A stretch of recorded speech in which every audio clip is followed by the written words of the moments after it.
Hello and welcome back to another episode of the Electric Election Road Trip and Podcast. I'm your host, Benji Backer.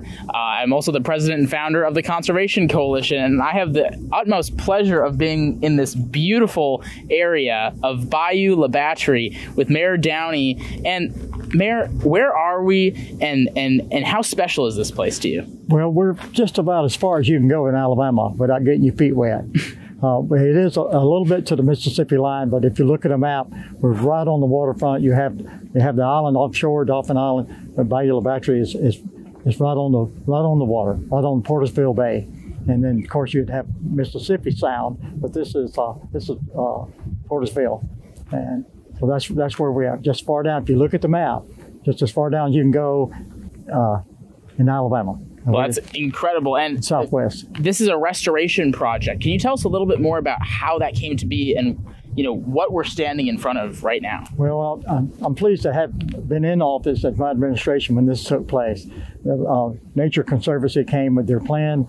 Your natural inclination, you're going to do what? But it's been great to be part of it, and I feel blessed to be part of this because when we come down every day, it's drawn a lot of attention from the residents here. Hey, what's going on here? This restoration of our shoreline is so critical, but we're looking forward for what it's going to bring for tourism, for the birding and the kayaks, and everything the whole plan was encompassed in that to make a place that people can enjoy nature, and it certainly is. Well, it's really rehabilitated the habitat here, and it's obviously got there's still a lot of work to be done, but you said you come out here every week to look at the beauty, and talk to me about kind of what that progress has been like in seeing what it was like, 4 or 5 years ago versus what you're seeing here today because of this, this partnership. Well, when Hurricane Nate came in, I called Judy. I said, you need to get down here and look at this because it did such damage to cutting the shoreline. And she told me, just be patient. And so the dredging offshore, a lot of folks would come down and watch the dredge work and pump this back up from the bay. And you'll see this is clay ground here. It was all pumped up. And it was being cut away by the different storms. And this is, as I understand the Nature Conservancy, this is where the shoreline was in the 1800s. So we're this, a lot of it just depends on who you talk to in town. They were excited about the dredge, watching it put the shoreline back, and I'm excited about what's going to take place in the future.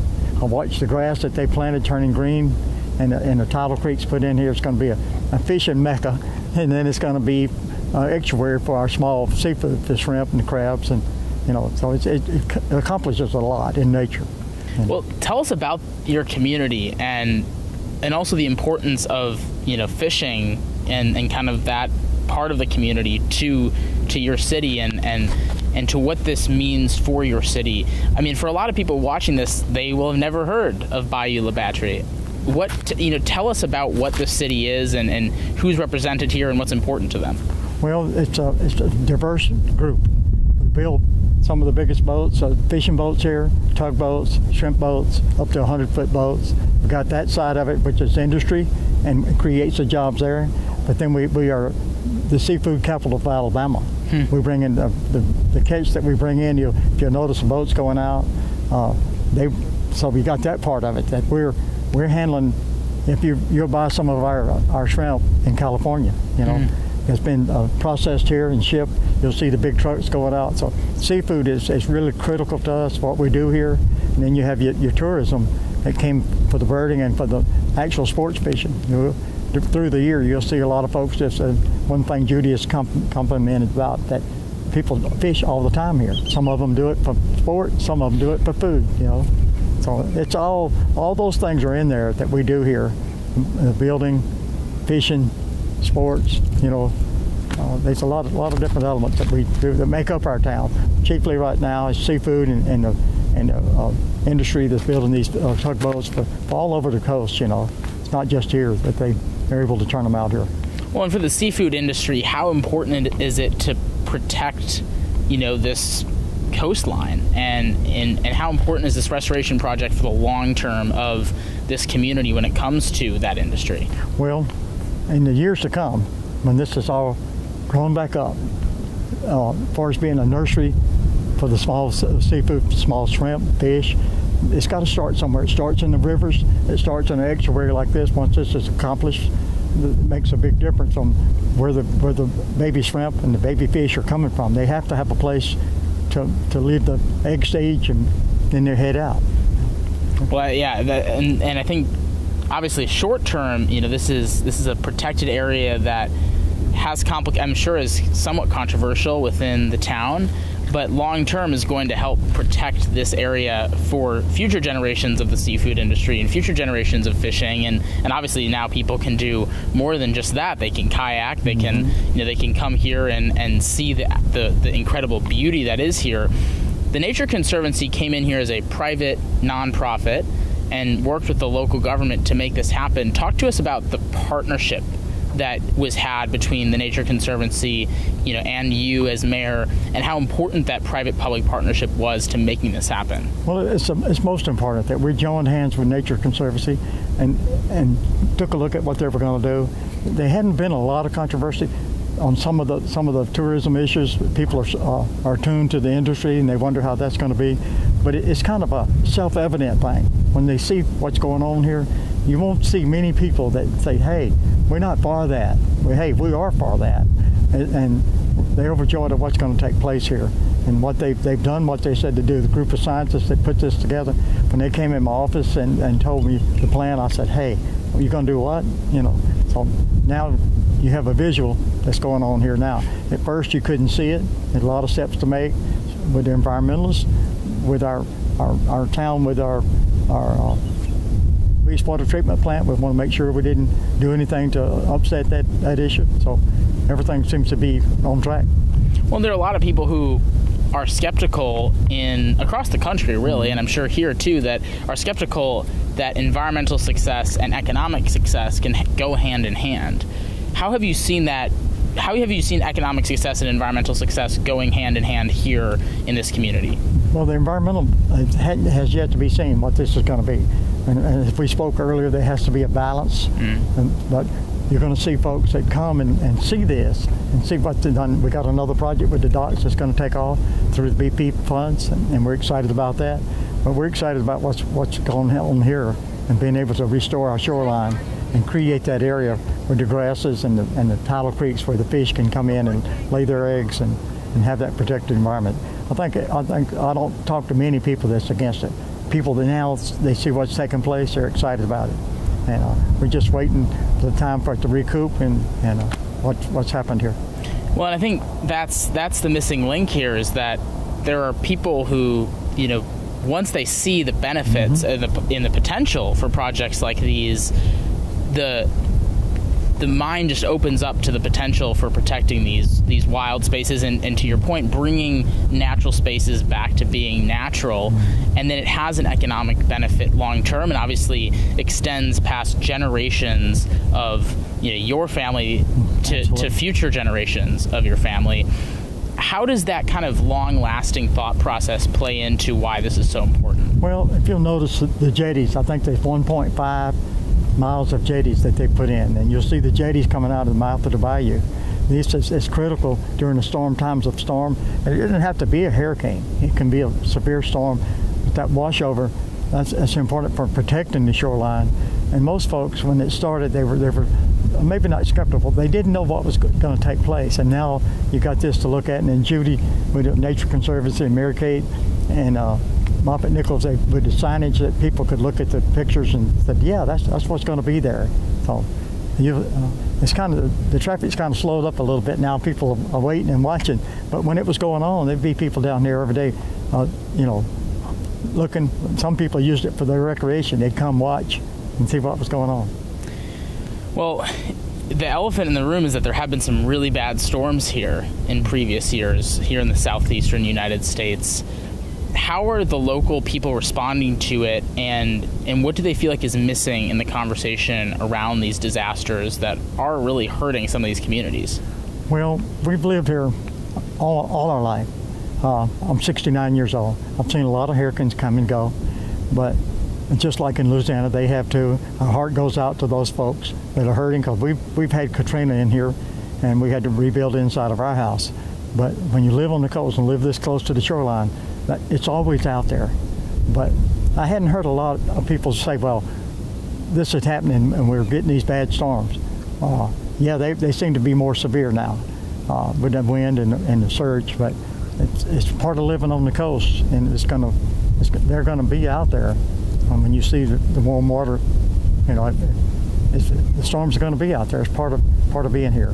You know. Well, in a changing climate, there are going to be worsening storms, and the storms already have been really hard on these communities. What do you think are some of the main ways that a community like this can prepare and mitigate some of the damage from those storms? Well, there's a lot being said about that, but as a storm approaches, we got certain things that we go through. First, protection of our citizens, and if you follow this beachfront around, you'll see the houses elevated. That's part of it, that they're elevating the houses. And of course, you have FEMA that came in and said, look, you're going to have to be elevated. We got certain heights that to build. You'll have to be at this elevation. You'll have to be 16 foot or 15 foot, depends on what the land level is. So you'll see a lot of that going on. If you follow this beach, you'll see the houses on stilts or pylons, and that's what that's about. It's about for the surge. The wind is bad, but the surge is even worse. Nothing can stand before the water. If your home's on the ground, you better get your suitcase, because it's so that goes on every storm. That our EMA out in Mobile is always in touch with us, always working with us, and they're prepared to send in whatever help we need. So. This community, like you had mentioned, is kind of a capital for seafood, for the rest of the country. Well, what do you think is misunderstood about a community like this to the broader public, and where do you think that a community like this could have a larger voice in the national discussion? Folks need to understand that we're a working community. Every aspect of it, from building the boats to collecting the shrimp, these boats going out catching the shrimp, catching the fish. We have people that go out at night and catch fish. They all play their part in it. And then, of course, distribution. But that's what folks need to know. That's what we do here. We're a fishing community. We don't make any apologies about being a working community, but we want that other element. We want the tourists to come and enjoy what we got here, because it's always here for the enjoyment of people. Bring your kayak and enjoy the tourism. That's what we're after. Birding. Well, my wife and I go on the birding trip, because all that's part of it, what we see growing into this. Well, I think what's really important about that is something that we've seen across this road trip that we're on right now, is that when people are exposed to nature, when they have an opportunity to be a part of it, they feel that passion for it. And if you're recreating the natural environment here for tourism, for people to come see and enjoy and live through, you're creating a whole generation of people who care about this issue in a deeper way than how you could just tell them through a video or you have that interpersonal connection. How does that interpersonal connection that you talked to me about earlier to nature, especially with the ocean, play into who you are as an environmentalist and how you've protected this area? Well, as I spoke earlier, the older I get, the more I realize we have to be a good steward of the earth. We can't abuse it and expect to have the environment for the next generation. We have to take care for the next generation that's coming, that they can enjoy this. They can fish, kayak, and see what nature has created. And it doesn't matter if you're here now. We like communities where the saltwater are. I spoke to you earlier about where I've worked, that we always look to that. We look in where the boats are, but even if you're in the mountains, you still have the responsibility for the environment. You can't abuse the environment. You need to take care of it. And it has to be that balance. Yeah, that's exactly right. And they're like, as we talked about earlier, there's this short-sightedness that kind of exists among people today, where we're kind of only worried about the right here and right now, when we are just a mere blip on the radar of the world, and like we can either make a net positive impact for the long term of society and humanity and far-reaching generations, or we can make an incredibly negative impact that extends far past our lifetimes. And it seems like this community, and especially with your leadership, is focused on kind of making that positive impact for future generations. You're stepping down, and you've only got about a month or a little less than a month left of being mayor. What would you like to see happen in this community over the next coming years to protect places like these while also balancing the important economic side of this community? Well, it's like I tell the ladies in the office. I'm concerned what my legacy will be. And that goes from where the state of the city is to the environment. What did I do for my part as I passed through? Was I positive, or did I just blink and pretend it didn't happen? So I'm always concerned what my legacy be. And when people come and look at these jetties and see what's going to take place, I'm telling you, in a few years, it's going to be a big change here. And as the storms come and go, the jetties are here, the washover it's all factored in there. But when they think of my name, what did this guy do when he was in there? Was this guy a bum? No, I hope not. I hope my legacy be one that when they think about my administration, that we had Lightning Point and boat ramps and things that people enjoy and come and enjoy it, like other places in the country. It's okay to be, like I said, we have the boat building, we have the seafood. We're proud of that. We're proud of the people that come and work there, for the business owners that have stepped out and created this environment where they can have a place that people can spend their days working, but after work, you need a place to fish. So. Well, your protection of this environment as your legacy is going to be an incredible one, and one that you should be incredibly proud of, because it's not just about the environment. It's about culture, it's about heritage, it's about the economy, especially in the long term, and it's also about people's livelihoods and the way that this is going to protect the community from future storms on top of all of the benefits that come from it. And that is an amazing legacy that is just something that is always going to be attached to your leadership, which is incredible.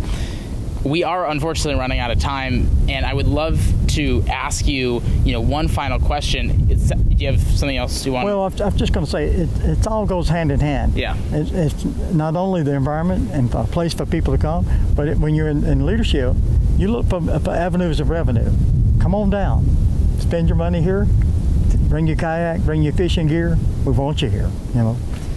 Well, this is already looking like a place that is inviting people to have a time in nature to enjoy, but also to recreate and be a part of it.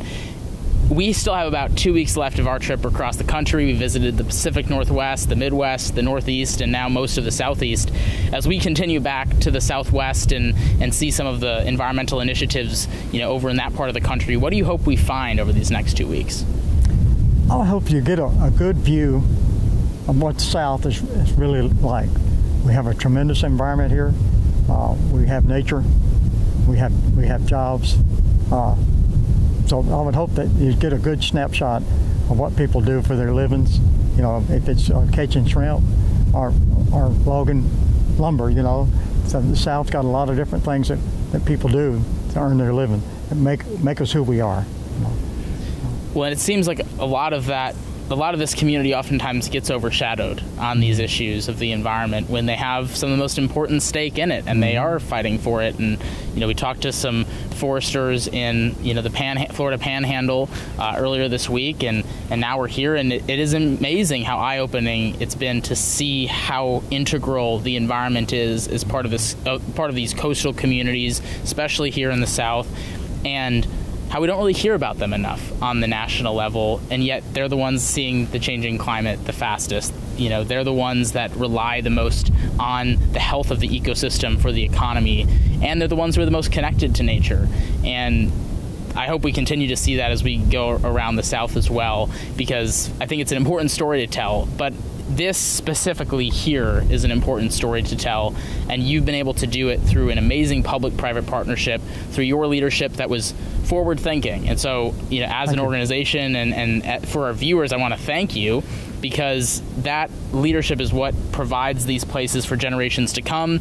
It's the thought process that Teddy Roosevelt had, and you're continuing on that conservation minded legacy that will be always attached to your name with this amazing Lightning Point restoration project. And thank you for doing that. So it's a pleasure talking with you, and enjoy the last month of being mayor, and then retiring and being able to maybe come out here every other day instead of every week. And to our viewers, I really do want to thank you for tuning in to another episode of the Electric Election Road Trip.